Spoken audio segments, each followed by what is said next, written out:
नमस्कार दोस्तों, मैं श्री दीपचंद चौधरी महाविद्यालय सिद्धि सिंह आज आप लोगों को बीए प्रथम वर्ष के हिंदी साहित्य की कक्षा में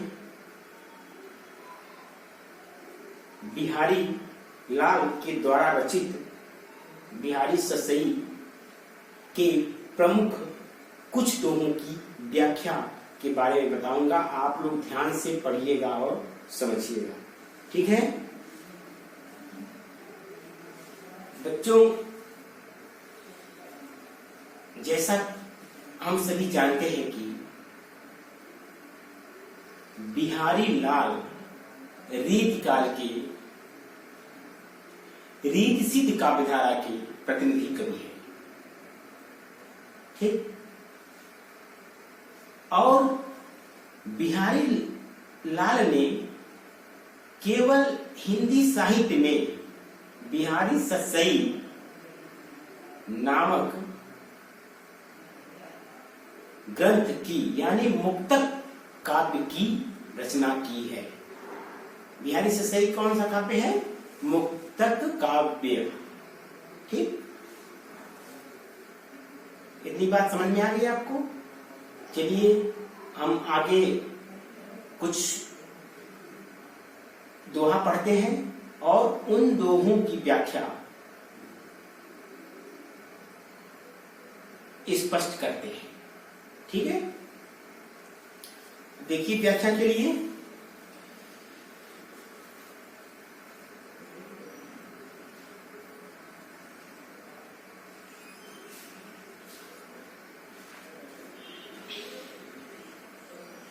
भूषण भारी न संभारी है, क्यों ई तन सुकुमार, सूधे पाई न धर परै, शोभा ही के भार, ठीक।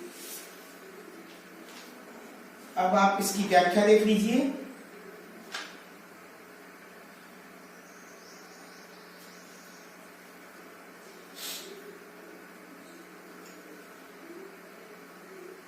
बिहारी लाल जी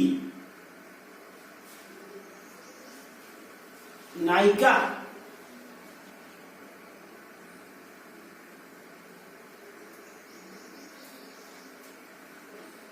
का प्रशंसा करते हुए कहते हैं,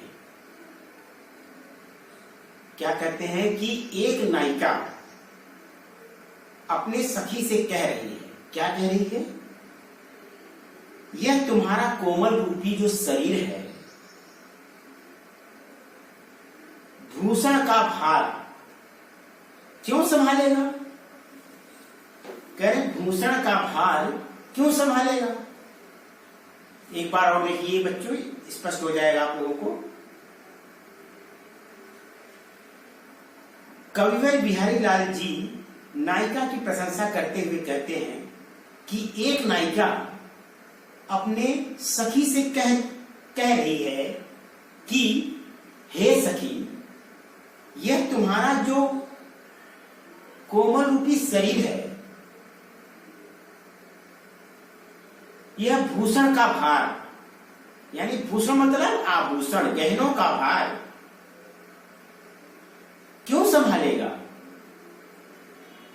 क्योंकि सहज ही प्राकृतिक सौंदर्य, क्योंकि जिसके पास स्वतः ही प्राकृतिक सौंदर्य हो उसके दबाव में, क्योंकि प्राकृतिक सौंदर्य के दबाव में ही चरण पृथ्वी पर सीधे सीधे नहीं पड़ पा रहे हैं। अर्थात कहने का तात्पर्य है कि हे सखी, तुम्हारा जो कोमल रूपी शरीर है वह भूषण का भार क्यों संभालेगा, अर्थात गहनों का भार क्यों संभालेगा? क्योंकि सहज ही प्राकृतिक सौंदर्य से सुसज्जित आपका शरीर दबाव में ही चरण पृथ्वी पर सीधे सीधे नहीं पड़ रहे हैं। अर्थात वो जो आपका प्राकृतिक सौंदर्य रूपी आभूषण है वह पृथ्वी पर चलने के लिए पर्याप्त नहीं है। अर्थात पृथ्वी पर जब सौंदर्य रूपी आभूषण से सुसज्जित होकर चलोगी तो पृथ्वी आपका भार सहन नहीं कर पाएगी। अर्थात पृथ्वी स्वयं शर्म यानी शर्मा जाएगी। ठीक हो गया। ये आपको मतलब ये जो मैंने आपको दोहा बताया कि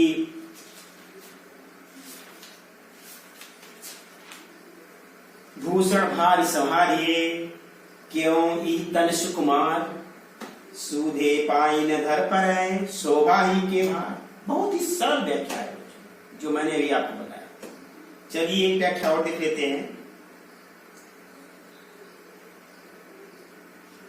शीस मुकुट कटिकाचनी कर मुरली उर्मांग इहि बानिक मोमन सदा बसो बिहारी लाल। ठीक, शब्दार्थ को देखिए। शीस मुकुट, शीस मतलब होता है सिर, मुकुट मतलब होता है मुकुट जो सिर के ऊपर पहना जाता है। ठीक, कट काछनी, कट में होता है कमर, काछनी। ठीक,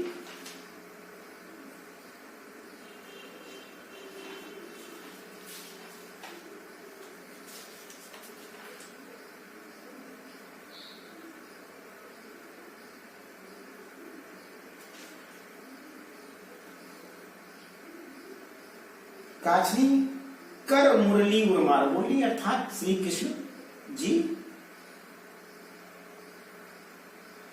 उर्माल उनके हृदय की माला, हृदय उर्मी से हृदय होता है।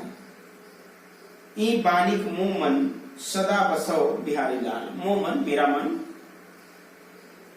ठीक, अब देखिए शब्दार्थ देखिए। हो गया ये शब्दार्थ समझ में आ गया। अब इसकी व्याख्या देखिएगा।